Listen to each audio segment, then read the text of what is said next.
Mort, nous devons mourir non seulement au péché, non seulement pour commander dans nos vies, mais aussi à la limitation, à l'incrédulité, à la médiocrité, au conformisme. 3.3 Un changement d'activité vers 2. Saül avait l'habitude de chercher des ânes.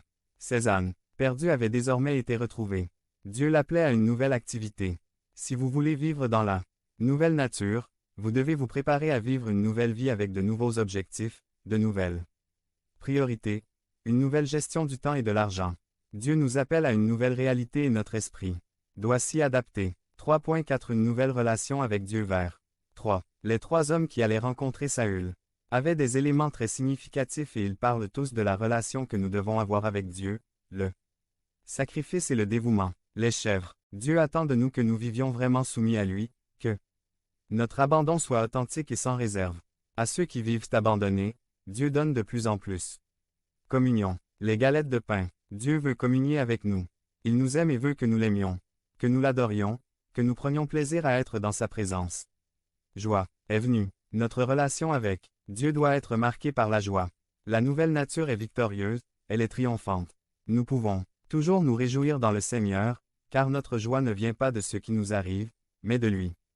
3.5 Rejoindre les personnes spirituelles vers 5.6 La nouvelle nature nécessite des amitiés et des relations spirituelles et motivantes. Illustre l'aigle qui a grandi avec les dindes.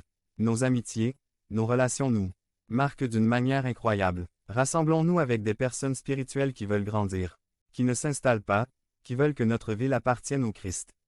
3.6 Volonté continue de développer. Vers 8 Saul devait continuer à apprendre et à grandir. La nouvelle nature ne se conforme pas, elle veut toujours plus, car son objectif est d'atteindre la stature de la plénitude du Christ.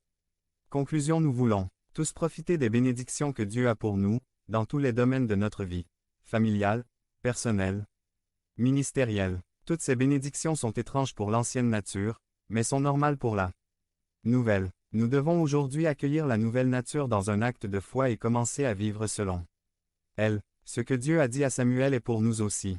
Il y a deux caractéristiques de la nature du Christ, la foi et la sainteté. La foi, c'est croire en Dieu et la sainteté, c'est vivre pour Dieu. Ceux qui ont changé vivent dans cette réalité, et c'est sans aucun doute ce que Dieu veut pour nous tous. Devenez membre de la chaîne.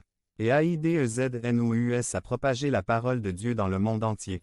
Samedi mars 16 2024 Si vous croyez en la puissance de Dieu, commentaire 11. 11 Comment gérer les conflits ministériels résumé. Comment gérer les conflits par Javier Buelna Gérer les conflits ministériels Les églises du monde entier connaissent des désaccords, des